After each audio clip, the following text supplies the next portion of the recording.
Assalamualaikum warahmatullahi wabarakatuh. Halo anak-anak, selamat pagi. Gimana nih kabarnya?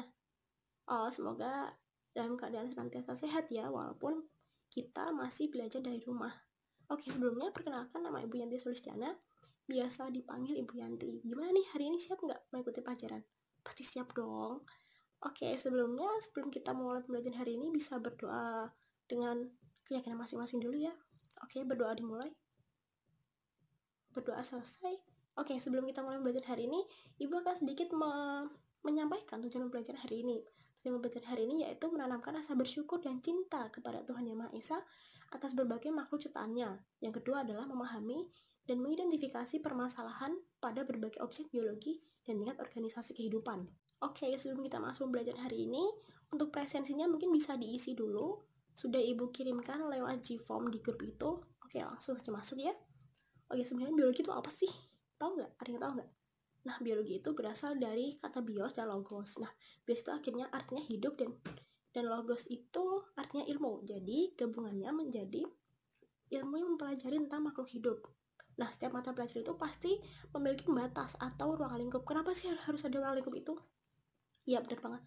Ruang lingkup itu harus ada karena untuk pembahasan dalam mata pelajaran tersebut bisa terkerucut dan spesifik begitu. Oke, selanjutnya ruang lingkup di biologi itu apa sih? Apa aja gitu loh. Nah, ruang lingkup biologi itu ada 3, yaitu objek, yang kedua hewan persoalan, yang ketiga tingkat organisasi kehidupan. Nah, yang pertama itu objek. Objek dari biologi itu antara lain ada hewan, tumbuhan, jamur, protista, archaebacteria maupun eubacteria. Nah, selanjutnya ada ragam persoalan. Nah, ragam persoalannya itu antara lain sains bagi ilmu, sejarah dan konsep biologi, evolusi, biodiversitas, genetika, makhluk hidup dan lingkungan, tingkah laku, struktur dan fungsi, serta regulasi. Nah, individu, populasi, komunitas, ekosistem, dan bioma. Nah, selanjutnya Ibu akan menjelaskan secara rinci pada bagian tingkat organisasi kehidupan. Nah, yang pertama itu tingkat organisasi kehidupan itu secara berurutan dari yang paling kecil sampai yang paling besar tingkat organisasinya. Nah, yang pertama itu molekul. Nah, molekul ini merupakan gugusan yang secara elektris netral yang tersusun dari 2 atau lebih atom yang saling berikatan melalui ikatan kimia.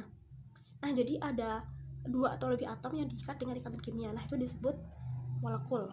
Contohnya itu ada molekul lipid, molekul karbohidrat, kemudian yang kedua adalah sel. Nah, sel merupakan satuan hidup terkecil dari makhluk hidup. Nah, nanti molekul itu bersatu membentuk sel begitu. Contohnya seperti sel hewan dan sel tumbuhan. Nah, kemudian ada jaringan. Nah, jaringan ini merupakan kumpulan sel yang memiliki bentuk sama dan melakukan fungsi tertentu. Contohnya jaringan lemak, jaringan darah, begitu. Yang selanjutnya ada organ. Nah, organ itu merupakan kumpulan beberapa macam jaringan yang melakukan fungsi tertentu. Misalkan organ jantung, hati, lambung, begitu. Selanjutnya ada sistem organ. Sistem organ ini beberapa bagian organ yang melakukan fungsi tertentu. Contohnya sistem pencernaan, sistem pernafasan, begitu. Selanjutnya ada organisme, mohon maaf. Organisme adalah makhluk hidup tunggal. Contohnya seperti kucing, harimau, gitu. Selanjutnya ada populasi. Nah, populasi ini merupakan kumpulan individu yang satu jenis, misalnya populasi kucing, populasi zebra, populasi harimau, begitu. Kemudian ada komunitas. Nah, komunitasnya itu hubungan populasi dari berbagai spesies yang berinteraksi dan hidup di area tertentu. Nah, contohnya seperti komunitas padi, burung,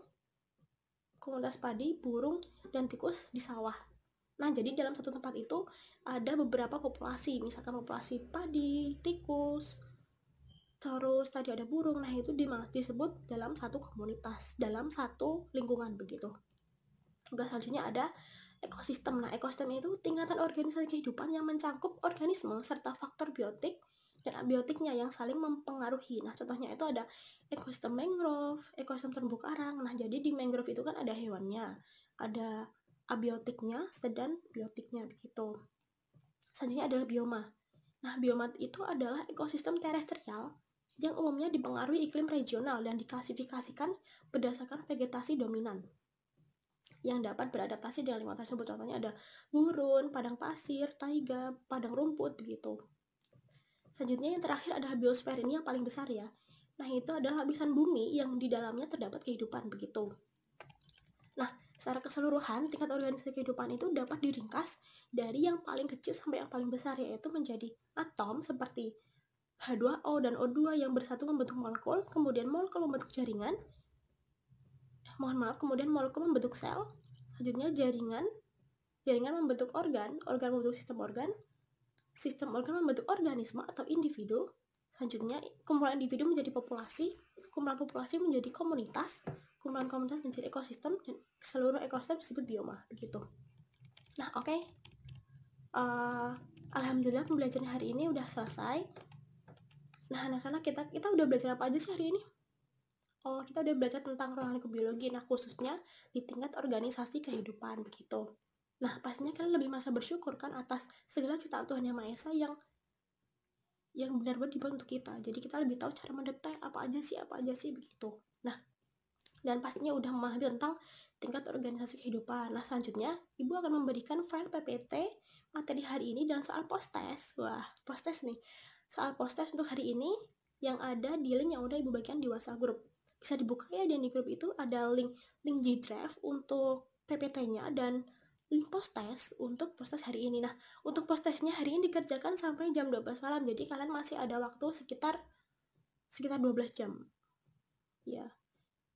Nanti G-Drive-nya akan Ibu tutup jam 12 malam gitu. Oke. Sekian pelajaran hari ini. Semoga bermanfaat dan tetap menjaga kesehatan dan sering mencuci tangan, menjaga jarak dan menggunakan masker saat keluar rumah. Semoga bermanfaat. Wassalamualaikum warahmatullahi wabarakatuh.